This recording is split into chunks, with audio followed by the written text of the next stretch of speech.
आज भगवत गीता के अध्याय 8 का 20वां श्लोक है। उस अव्यक्त से भी अति परे दूसरा अर्थात विलक्षण जो सनातन अव्यक्त भाव है, वो परम दिव्य पुरुष सब भूतों के नष्ट होने पर भी नष्ट नहीं होता है।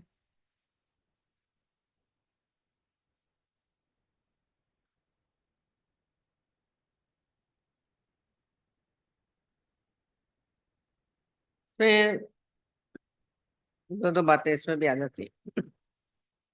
आज 20वां श्लोक है। इसमें 8वें अध्याय का 20वां श्लोक। उस अव्यक्त से भी अति परे दूसरा अर्थात विलक्षण जो सनातन अव्यक्त भाव है, वह परम दिव्य पुरुष सब भूतों के नष्ट होने पर भी नष्ट नहीं होता। थोड़ी सी लैंग्वेज ऐसे ही है, पर है इजी, कोई दिक्कत नहीं है। बोले उस अव्यक्त से भी अति परे। अब इसमें अव्यक्त शब्द से थोड़ा सा लगता है कि यह क्या है। ये सारी सृष्टि क्या है, व्यक्त है, दिख रही है ना। इसमें कोई एक ऐसी शक्ति है जिससे आधार पर ये सब चल रहा है, उसको अव्यक्त कहते हैं। परम चेतना कह सकते हैं, परम आत्मा कह सकते हैं, जिसके आधार पे ये सारी सृष्टि का हलचल चल रही है। इसमें हो रहा है अव्यक्त से भी अति परे। अब इसमें अति परे से तीन बात हो जाती है। एक तो होता है व्यक्त, हमारे अपने आप में ही हम देखते हैं व्यक्त क्या है, ये शरीर क्या है, ये व्यक्त है। हमें व्यक्त माने जो दिखता है, अव्यक्त मतलब जो नहीं दिखता है। थोड़ी हिंदी का है, व्यक्त नहीं है। तो जो व्यक्त है, शरीर तो हमारा व्यक्त है, दिखता है, सभी को दिख रहा है। एक दूसरे का भी देखते हैं, अपना भी देखते हैं। और फिर एक अव्यक्त है। वो अव्यक्त क्या है? वो हमारा मन है। मन बहुत अपना काम करता है, पर मन दिखता नहीं है। अब सारा समय मन की बात कर रहा है, अभी बोल रहा है मन भाग जाता है, मन यहाँ जाता है, मन ये जाता है, मन ये करता है, ये करने का कर रहा है, ये बोलने का कर रहा है, मन गुस्सा करने का मन कर रहा है, कर कुछ करी। आप मन से कितनी बार मन की बात करते हैं, पर हमको दिखा सकते हैं आप मन के? हुँ? दिखा सकते हैं? चर्चा सारे समय मन की होती है।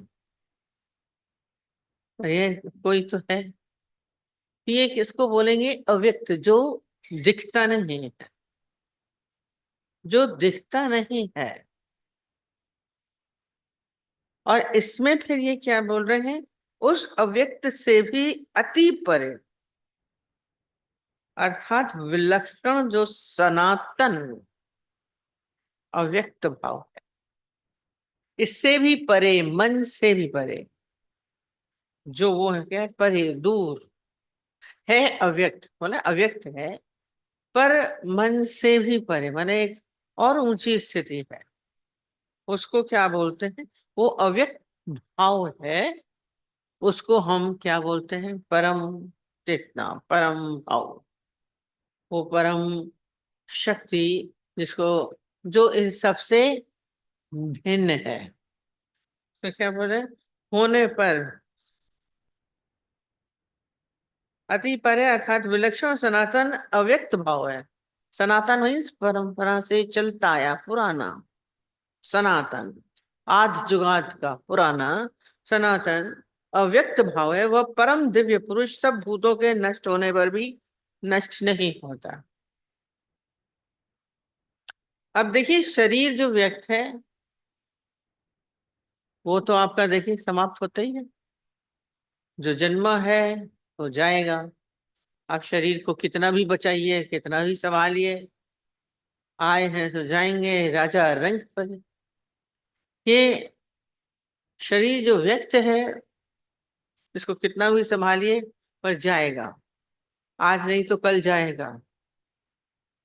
इसकी प्रवृत्ति क्या है? ये नष्ट होने की। संसार में जो भी दिख रहा है हमें व्यक्त, वो सब क्या है? नष्ट होने वाला है। ना, सबका होता नाश है पर मेरा न होता नाश है। ये मेरा जिसको बोल रहे हैं, इसका नाश नहीं होता। मन का भी दिखता है अव्यक्त है,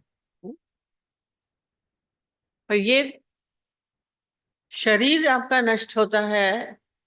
पर आप कोशिश करिए, देखिए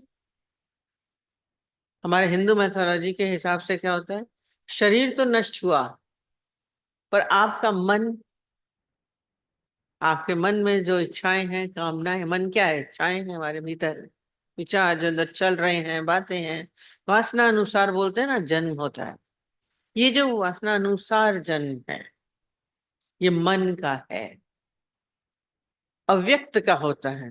व्यक्त तो कभी एकदम से नष्ट हो जाता है, पर शरीर के नष्ट होने पर भी मन का नाश नहीं होता है। मन का नाश नहीं होता है। फिर वो क्या करता है? वो फिर इधर तो नष्ट हुआ, फिर दूसरा जन्म ले लेता है। कल बोला जरूरी नहीं कि मनुष्य जन्म ही मिले, कोई भी जन्म ले सकते हैं। 84 लाख योनियां बोली गई हैं, आपके अंदर बहुत सारे, जैसे जैसे आपकी वासना होगी, जैसे जैसे भाव होंगे उस समय मन के, उसके अनुसार आपका फिर दूसरा जन्म होता है। कोई भी जीव ले सकते, पशु पक्षी किसी का भी आप रूप ले सकते हैं। ये मन की गढ़त है। ये मन अपना सारा समय शरीर बनाता रहता है। ये शरीर बनाने की प्रक्रिया मन की है। इसलिए बोलते अंत समय में बन किस में गया, कैसे गया, उसके अनुसार फिर आपका जन्म होता है। ये मन के कारण है। अव्यक्त है, दिखता नहीं है, पर ये कहते हैं क्या है, इस अव्यक्त फिर क्या होता है? व्यक्त हो जाता है। व्यक्त तो व्यक्ति है, पर जो अव्यक्त है, जैसे ये मन जो है ये अव्यक्त है, पर इसकी क्या है? संभावना व्यक्त होने की, दिखने की। माने क्या है? अभी आपका अव्यक्त है, नहीं दिख रहा है, पर फिर वही मन, आपकी इच्छा कामना हुई, फिर वो शरीर का रूप धारण किया तो व्यक्त हो गया, फिर व्यक्त हो गया। जैसे हम बोलते हैं ना, बीज है, बीज अपने अंदर क्या कहता है? उसमें बीज तो व्यक्त है, पर उस बीज में अव्यक्त कौन है? वृक्ष छुपा हुआ है। सबको पता है, ये आम क्या है, गुठलियां, इसमें से आम का पेड़ निकलेगा। भूमि में डालते ही, खाद पानी पड़ते ही इससे वृक्ष निकल आए। इस छोटे से बीज के अंदर, उसमें सब है, टहनियां भी हैं, पत्ते भी हैं, शाखाएं भी हैं, कली भी है, फूल भी है, फल भी है। एक छोटे बीज के अंदर छिपा हुआ अव्यक्त है। बीज दिख रहा है, अव्यक्त जो पत्ते और वो हैं वो नहीं दिख रहे हैं। अब ये क्या बोला? अब ये बीज को हम जैसे ही भूमि में डालेंगे, ये क्या हुआ? मिला, तो वो बीज फूट के फिर क्या होता है? वृक्ष होता है। और उसके अंदर दिख नहीं रहा था, पौधा, पत्तियां, वृक्ष नहीं दिख रहे थे, पर बीज के अंदर से फिर वृक्ष, पत्तियां दिखने लगती हैं। तो ये जो मन क्या चीज है अव्यक्त, पर उसमें व्यक्त होने की संभावना है, दिखने लगता है। दूसरा शरीर धारण किया तो क्या हुआ? फिर वो दिखने लगा, इस जुड़ने का, जुड़ जाता है, जुड़ जाता है। मन को एक शक्ति है जुड़ने की, वो जुड़ने का काम करता है, और जुड़ते ही वो व्यक्त हो जाता है। कहाँ कहाँ जुड़ता है ये नहीं पता, ये ताकत मन में है। देखिए, शरीर से तो हम किसी से भी पूरी तरीके से नहीं मिल सकता। कितना भी आपका प्रेम हो, कितना अपनत्व हो, बच्चे को आप कितना ही चिपका लीजिए, शरीर फिर भी बच्चे का अलग ही रहेगा। कितना भी आपका प्रेम हो, पर फिर भी शरीर से हम एक नहीं हो सकते हैं। कुत्ते बिल्ली बच्चों को भी को चिपका के चलते हैं, फिर भी वो अलग है। कितना भी आप बोलिए, उसके साथ एक नहीं हो सकता। शरीर किसी का भी एक नहीं हो सकता। पर मन कहते हैं जहां प्रेम हो जाता है तो मन एक दूसरे से मिल जाता है। मन में संभावना है, फिर भी मिलने की संभावना है। शरीर में तो पॉसिबल ही नहीं है, इम्पॉसिबल है कोई दो शरीर आपस में मिलके गाते। भले गाना है, दो जिस्म मगर एक जान है।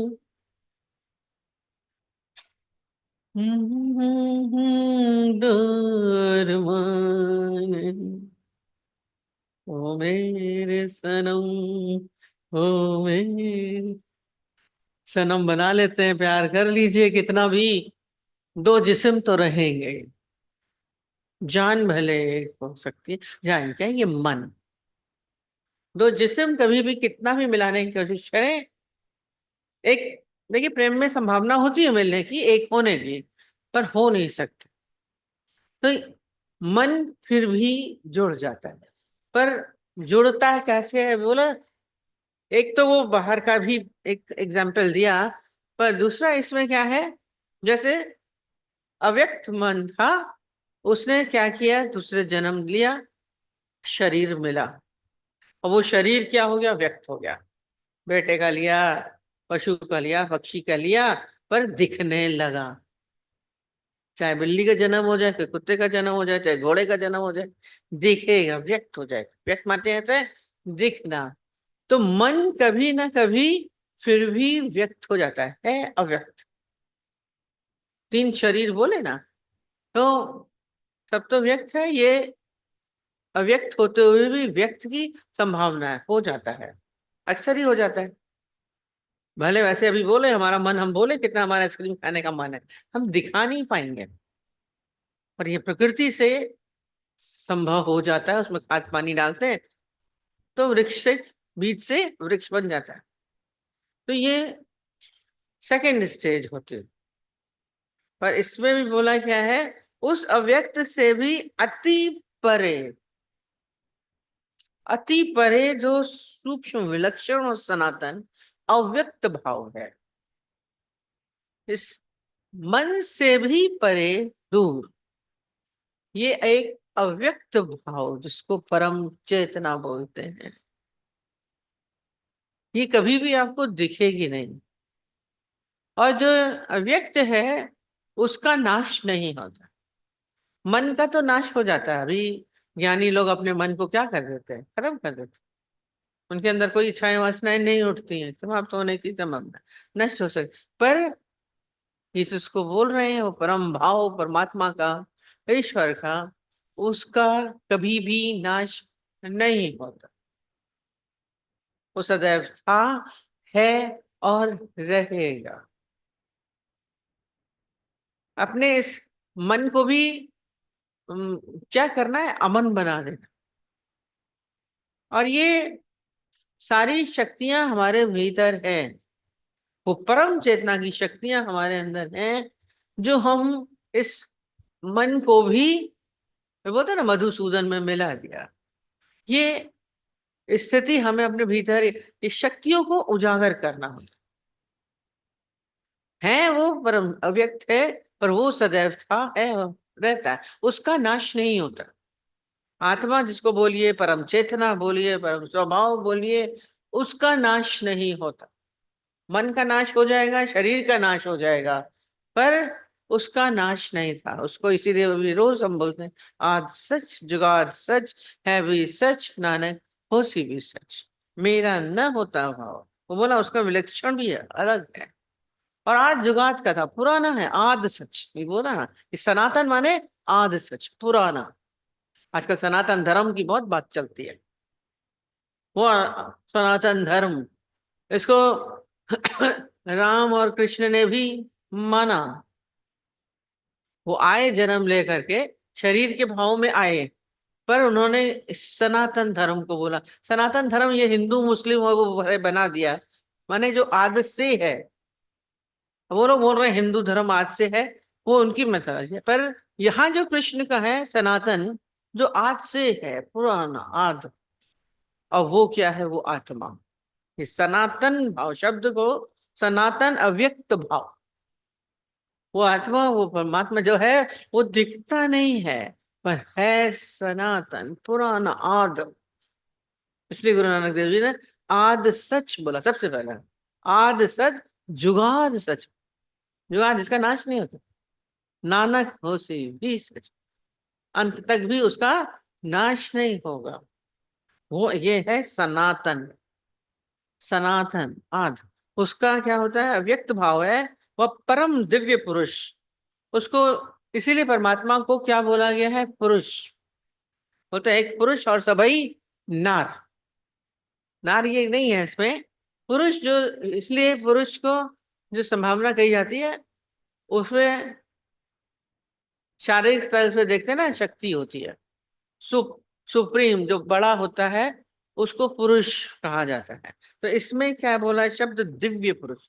अब दिव्य पुरुष को आत्मा या परमात्मा की संज्ञा दी जा सकती। परमात्मा दिव्य पुरुष शब्द भगवान के लिए इसलिए ही लगाते हैं, इंग्लिश में ही लगाते हैं, शी नहीं लगाते। एक पुरुष, वो शक्तिशाली हो, शक्ति। अब वो शक्ति खाली ये नहीं बोलेंगे पुरुष है, क्योंकि वो शक्ति सब में है, परम पुरुष। वो शक्तियां सब में हैं, आप सब में है। उसको क्या करना है, उसको हमें अपने भीतर उजागर करना है। उस शक्ति से हम क्या कहते हैं, ये जो अव्यक्त मन है, हम व्यक्त हो जाता है बार बार, उसको फिर हम क्या कर सकते हैं, अव्यक्त माने परमात्मा में ला सकते हैं। इसलिए पतंजलि ने क्या बोला है, इसे 8 अंग बता दिए, यम नियम आसन प्राणायाम सब बता दिए। इसके शक्तियां हम अपनी जागृत कर सकते हैं। इसके द्वारा क्या बोला, समाधि में अंतिम पद बोला था, समाधि। तब आप उससे एकाकार हो जाएंगे। फिर क्या होता है, ये अमरत्व की स्थिति होती है। पर ये शक्तियां जब हमारे भीतर उजागर होंगी तभी हम मन का नाश कर सकते हैं। ये जो अव्यक्त मन है, यही तो हमें फिर से दूसरा जन्म दिलवा रहा है, दूसरा शरीर दिलवा रहा है। हम जन्म मरण के चक्कर में आते जाते रहते हैं। ये कृष्ण हमें अमृत की ओर ले जाने के प्रयत्न कर रहे हैं। तो इसको क्या करिए, शक्ति के द्वारा हम इसको वश में कर सकते हैं। ये मन हमारे वश में आता है। संयम बोला है उसमें, यम नियम आसन, उसमें संयम शब्द भी आता है। ये मन को संयमित करिए, अपने अनुसार चलाना, संयमित करना। ये पर हमारे भीतर इस शक्तियों को के द्वारा, हमारे भीतर है, कोई दूसरा नहीं करेगा। हमें अपने मन को, अपने शक्तियों को उजागर करके वश में करना है। सब में वो शक्तियां हैं, हर एक के अंदर पावर है। कोई नहीं बोले मैं नहीं कर सकता, इम्पॉसिबल शब्द नहीं है। सबके अंदर वही ईश्वरीय शक्ति, परमात्मिक शक्ति है, पर हम उसको यूज करें।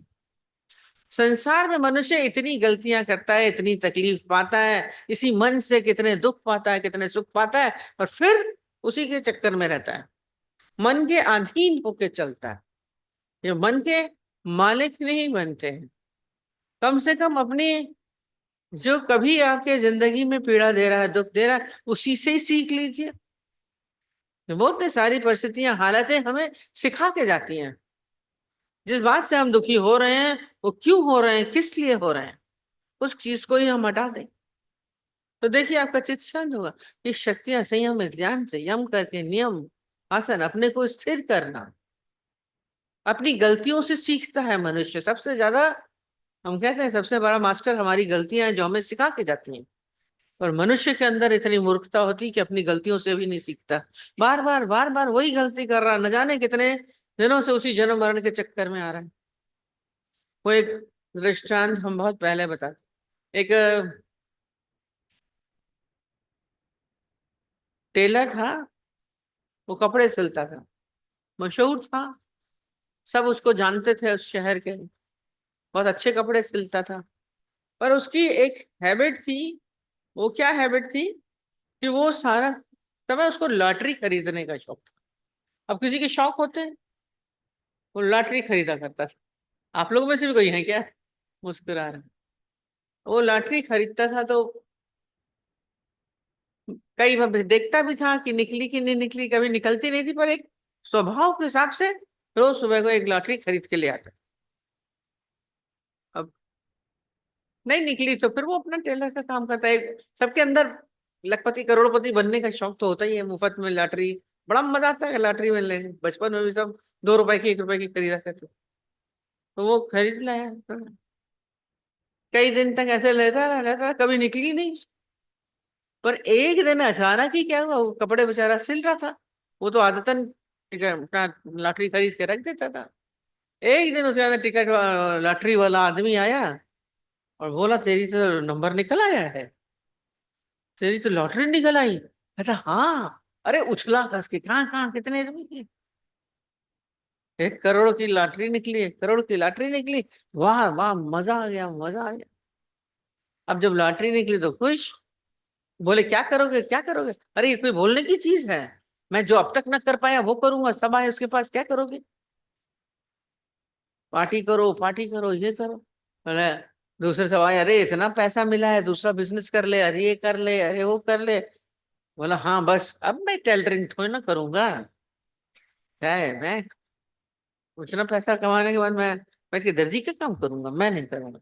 गया और उसने उठाई, अपने दुकान बंद करी, और वो चाबी, कहते हैं जरूरत चाबी की भी क्या जरूरत, बेचने की जरूरत, लेके कुएं में डाली और भागा। अब जब पैसा आता है तो money can spoil the money, अच्छा तो रखता नहीं है। इतने दिनों से उसने कुछ संसार देखा ही नहीं था, कहता अब तो मैं पूरा संसार देखूंगा। तो खूब पार्टियां करे, घूमे, सारी बुरी आदतें, शराब पीना, जुआ खेलना, इधर लड़के के साथ घूमना, ये करना। खूब मैं सोच रहा मैं और एंजॉय कर रहा हूँ, फॉरेन घूम के आ रहा हूँ, ये करके आ रहा हूँ। अब जब कोई काम करेगा नहीं, खाली उड़ाएगा, तो पैसा कितने दिन टिकेगा? चाहे कितना भी पैसा आपके पास हो, मल्टीप्लाई करिए तब तो ठीक है, नहीं तो वो तो उड़ाने में लग गया, मस्ती करने में। आखिर क्या हुआ, करते करते सारा पैसा खत्म। पैसा भी खत्म हुआ, शरीर भी बीमार हो गया, शरीर भी अस्वस्थ, जान रही नहीं। अब पैसा खत्म हो गया, अब क्या करे? 1 2 साल तो उसने खूब एंजॉय किया। तब बोले अब क्या करोगे तुम, तुम्हारा शरीर भी जर्जर हो गया। अब कहता है मरे करे तो क्या करें? फिर गया वहीं अपनी पुरानी दुकान पे, ताला तोड़ा, चाबी तो कुएं में फेंक चुका था। ताला तोड़ी, फिर दुकान के अंदर गया, और बेचारे ने मरता न करता फिर से वही काम शुरू। खाना तो खाना ही था, जीव को उपार्जन तो करना ही था। उसने फिर अपना काम शुरू किया, टेलरिंग का काम कर रहा था। और तो ऐसे ही उसकी चलती सी दुकान, खाता पीता रहता था, नाम तो उसका बहुत था। उसके पास फिर कस्टमर्स आने लगे, चला रहा था। एक कई दिन बीत गए, अचानक एक दिन फिर क्या हुआ, फिर वही लॉटरी वाला, पर उसकी आदत तो गई नहीं थी। वो तब भी टिकट खरीदता था, सब बोलते थे कि क्यों करो, एक होप होती ना कि आ जाएगा। वो टिकट खरीदने की आदत उसकी नहीं गई, सुबह उसकी आदत वहीं चला जाता था, टिकट 2 रुपए की खरीद के आ जाता था। और टिकट खरीदे हुए थे साल। एक दिन वो अपनी सिलाई कर रहा था, देखा तो फिर वही लॉटरी वाला के खड़ा, बोला अरे बधाई हो तुम्हें, बधाई। बोला क्या, तुम्हारी फिर से टिकट लॉटरी निकल आई, तुम तो बड़े लकीस्ट पर्सन हो। अभी एक बार निकली, फिर दूसरी बार, किसी की तो सालों कभी ना निकलती जीवन में, तुम्हारी दूसरी बार निकल आई। लो एंजॉय करो, मजा करो। तो पैसे दिए, सब उसके पास दोस्त लोग गए, अब क्या करोगे अब क्या करोगे? ये सारे साथ छोड़ चुके थे, जब उसके पैसे खत्म हो गए थे तो सारे दोस्त उससे खूब शराब पीते थे, घूमते थे, खाते थे। और जब उसके पैसे खत्म हो गए थे तो कोई नहीं आता था। और फिर जैसे ही उनको पता चला कि हाँ इसकी तो लॉटरी फिर निकल आई, फिर वो दोस्त सब घूमते फिरते फिर उसके पास आए, चलो चलो फिर एंजॉय करते हैं, फिर यहाँ चलते हैं। तो सबको देख रहा था, कह रहा अब तो बहुत मजा आएगा, अब की बार तो अब तो और एंजॉय मजा आएगा। और वो टेलर क्या बोला, सबको बोला भैया आप लोग सब जाइए, मैं मूर्ख नहीं हूं, एक बार मूर्खता कर ली मैंने कि मैंने सारा पैसा उड़ा दिया बेकार की चीजों में। अब मैं नहीं उड़ाऊंगा, अब मैं ये शराब और गलत काम नहीं करूंगा, जुआ नहीं करूंगा, आप लोग जाइए। उसने दुकान से बढ़िया बनाई, कहते हैं ये टेलर तो अच्छा था, टेलर समझदार था वो दर्जी, कि उसने क्या किया, अपनी गलतियों से सीख गया कि अब हम गलत काम नहीं करेंगे, अब हम उसका क्या होंगे, सदुपयोग करना, सदुपयोग करना। ये भी नहीं कि पैसा मिल जाए रख लीजिए, लोगों के पास पैसा आता है क्या करते, बैंक में रखते जाएंगे, शेयर्स खरीदते जाएंगे, एक का 10 हो जाएगा, फिर एक का 10 हो जाएगा, फिर इंटरेस्ट आ जाएगा। आदमी की आदत रहता है, पैसा आता है तो फिर खर्च करने की आदत खत्म हो जाती है, फिर वही चलेंगे वैसे ही ठीक ठाक के 3 पान, यूज नहीं करेंगे, वो भी बेकार है। वो कहते हैं आपको अगर 100 रुपए मिले, आप 100 रुपए से यूज करिए, कुछ सामान ले आइए, और आपकी मर्जी है कि आप ऐसे ही रख दीजिए, 100 रुपए मिले किनारे बैंक में डाल दिए, तिजोरी में। अब यूज करना अच्छा है कि रख देना अच्छा है?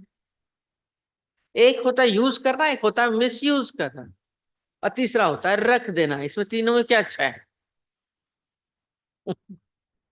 तो यहाँ पे ये जीवन भी आपको क्या मिला है, मिला है, जैसे 100 रुपए मिले या लॉटरी मिली, पर आपने इसको क्या किया है, सबने अपनी इच्छाओं में, अपनी कामनाओं में, अपने विकारों में इसको व्यर्थ कर दिया, वेस्ट कर दिया। उस टेलर ने क्या किया था, जैसे उड़ा दिया, बेकार कर दिया है।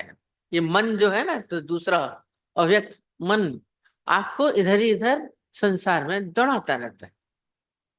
किसी ने क्या किया, ये फिर वो जन्म मरण के चक्कर में लाता है, फिर आते हैं फिर वही चक्कर, लॉटरी फिर निकल आती है, फिर आप वही करते हैं। पैसा मिलता तो है, जन्म मिलता तो है, पर जन्म तेरा बातों ही बीत गए। आपका जन्म सारा समय ऐसे ही व्यस्त इच्छाओं कामनाओं में सुबह से लेकर रात तक, देखिए क्या किया आपने, व्यर्थ नहीं जा रहा है। जो आप कुछ कर रहे हैं, कुछ हासिल हो रहा है। सुबह होती है, शाम होती है, जिंदगी यूं ही तमाम होती है। उठे बैठे, घर गृहस्थी, बाल बच्चे देखे, कमाया खाया, फिर रात को फिर सो गए, फिर दूसरे दिन उठे फिर वही कर, कभी इससे कुछ अलावा कुछ किया? थोड़ा शाम को घूम लिए, ज्यादा में ज्यादा, व्यर्थ ही तो जाता है। इसके अलावा कुछ किया आपने? आपके अंदर बहुत शक्तियां हैं, आप अपने मन को समझिए, जानिए, इसमें बहुत संभावना है। ये बीज आप अपने इच्छाओं को बनाते रहते हैं, फिर वो बीज पनपता है, फिर पनपता है, फिर बनाते हैं, फिर चल रहा है सर्कल। अब करना क्या है, इसको क्या मिला देना। ये परम दिव्य पुरुष सब भूतों के नष्ट होने पर भी नष्ट नहीं होता। कहते हैं सब भूतों के नष्ट हो जाते हैं, जैसे क्या होता है, ब्रह्मा भी बोला, ब्रह्म नहीं बोला, ब्रह्मा की भी उम्र बताई 100 साल है, समझो कितने साल है। और वो भी एक समय आएगा, प्रलय होगी, मर जाएगा, खत्म हो जाएगा, सब भूत उसमें खत्म। प्रलय होने के बाद भी सब नष्ट हो जाएंगे, पर बोलते हैं, क्या बोल रहे हैं, होने पर भी वह नष्ट नहीं होता। माने जो आज सच बोला उसका नाश नहीं होता, वो परम चेतना बोलिए, परम सत्य बोलिए, आत्मा बोलिए, उसका नाश नहीं होता। शरीरों का तो नाश हो जाएगा, मन का भी हो जाएगा, पर हमें क्या करना है, कार्य ये करना है जो समाधि पतंजलि का है, चलते चलते समझदारी है कि हम फुल स्टॉप करके उससे मिल जाए। ये इच्छाओं कामनाओं के सर्कल में हम नहीं आए, बार बार जन्म नहीं लेते जाए, उस परम चेतना से। उसका बोल रहा है मेरा नाश नहीं होता है, परमात्मा का नाश नहीं होता, वो परम चेतना, उसका नाश नहीं होता। सारे भूत प्राणियों सबका नाश हो जाएगा। यहाँ जो भी दिख रहा है, इन आंखों से जो भी व्यक्त है ना, वो सबका नाश होता है, पर जो अव्यक्त है उसका नाश नहीं होता। अपने अंदर उस भाव को सारा समय अव्यक्त भाव में आने का प्रयत्न, ये पूरी मेहनत है। उस मेहनत से ही हम उस परम चेतना से मिलके एक होते हैं, भूत प्राणियों से। ये मुक्ति का आनंद, यही मुक्ति है, जब हम उससे साथ मिलके एक हो गए तो मुक्ति। नहीं तो मन के अधीन होके फिर ये 84 लाख अव्यक्त मन फिर व्यक्त होके प्रकट हो जाता है। ये योनियां जो है ये प्रकट कर देती हैं अपने अंदर। इस बात को रखिए। ये मन क्या होता है? मन हमें अनेकता में लेके आता है, पर हमें क्या करना है? उसको एकता में लाना, उससे मिला के एक हो जाए, तभी आनंद है। तुम क्या बोल रही थी? तुमने क्या पूछा?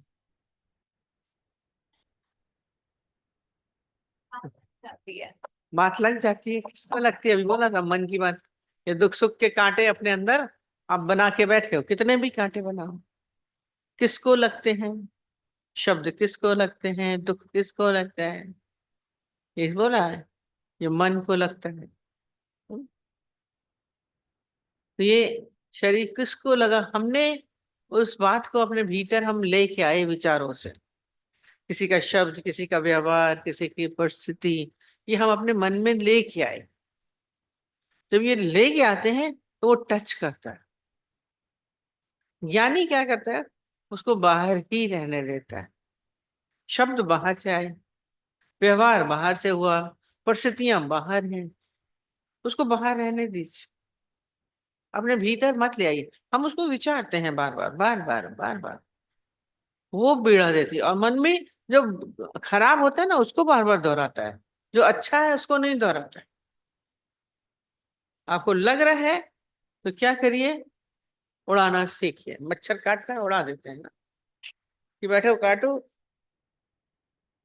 हम अक्सर बोलते हैं आपके गोदी में आके सांप गिरे, अब क्या करोगे? यूं करके फेंक दोगे ना, कि सांप कैसा है, चिकना है, छूओगे।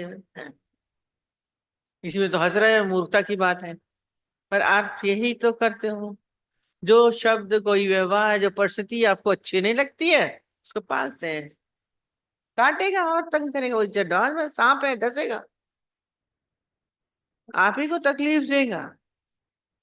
तो इसको क्या करिए? उठा के फेंक देते हैं जल्दी से, जाए।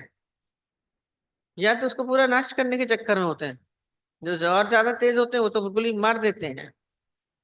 तो ज्ञानी ऐसे करके क्या है? उठा के फेंक दो। अब ये नहीं कि आया कहाँ से, क्यों आया, किस लिए आया।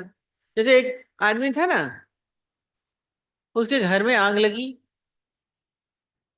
घर में आग लगी तो बाहर घर के तो आ गया, किसने लगाई, किसने लगाई? अरे बोले पानी डाल पहले बुझा पगले। बोले मैं बताऊं मेरे को, किसने, मेरे को ये बताओ किसने आग लगाई, किसने आग लगाई? कहते इससे ज्यादा मूर्ख तो है नहीं, उठा के इस समय तो बुझाओ, बाद में देखा जाएगा किसने आग लगाई। कह रहे जब तक नहीं बुझाऊंगा जब तक मेरे को ये पता नहीं चलेगा कि किसने लगाई। आप लोग वैसे ही हो। अरे हमको हमको नहीं लगे, हमें तकलीफ नहीं हो, मैं दुखी नहीं हूं, मैं परेशान नहीं हूं, ये काम करना है। हम क्यों उसमें बोले? उसने ऐसा बोला, उसने ऐसा बोला, उसने ऐसा व्यवहार किया, उसने ऐसा क्यों किया, उसको ये नहीं करना चाहिए। हम सारा समय बेकार की बातों में लगे, आप और जलोगे, वो अंदर जल आता रहेगा। हटा के फेंको, बुझा दो। हमारे पास इतने अच्छे ज्ञान के वाणी से शब्द हैं, व्यवहार ज्ञान मिलता है, इतनी समझ मिलती है। इस समझ से कोशिश करके उसको हटाइए। यानी कोई हटाता है, बहुत देर तक मत रखिए, जलते भुनते रहोगे, कोई फायदा नहीं होगा। उसने ऐसा क्यों बोला, उसको ऐसा नहीं बोलना चाहिए था, ऐसा क्यों कर रहा है? कर रहा है, इसको करने दो तेरा के। हमें अपनी स्थिति को बना के रखना है, तभी चैन पड़ता है, नहीं तो नहीं। ठीक, जल्दी से भगाने की कोशिश करो। छिपकली इधर आके गिरी थी किसी गोदी में, अरे अरे भागे, तो उसको, छिपकली को देख रहे हैं क्या? आई ऐसे ही अचानक ही कोई परिस्थिति आ जाती है, अनुकूल नहीं होती है, आ जाती है। मनुष्य उसको बहुत पालता है, सालों के साल चला रहे हैं, वो डसती रहती, पीड़ा देती रहती, और जहर बन जाता है आखिर। कई लोग तो वास्तव में टीबी कैंसर हो जाते हैं, लोगों को बड़ी बड़ी बीमारियां लग जाती हैं। तो कोशिश करिए अपने को साधने की, ये साधना है। ज्ञान मिला है, समझ मिली है, कोशिश करें जल्दी से क्विक चेंज लाना है, बहुत देर तक नहीं रखिएगा। बहुत देर तक मूड ऑफ किया, हफ्ता 10 दिन मूड ऑफ किया, आखिर भी तो ठीक होना है, आखिर भी तो भूलना है, पहले क्यों नहीं बोलते हो? पहले क्यों नहीं बोलते हो? समझदारी इसी में है कि हम पहले ही बोल जाओ। हमारे यहाँ बोलते हैं विसारण दिल जे दर्दन जलाए वण दर्द दवा तुझ। भूलना आपके जीवन के लिए बहुत अच्छा मलहम का काम है। वैसे भूलना खराब है, अरे भुलक्कड़ है, पर जब कोई परिस्थिति, हालत, शब्द पीड़ा दे, उसको भूल जाओ। कुछ हुआ भी था क्या, कुछ बात हुई भी थी क्या? और फिर वो पीछे डिब्बे में चली जाएगी कचरे में। आराम से आप शांति से रहेंगे।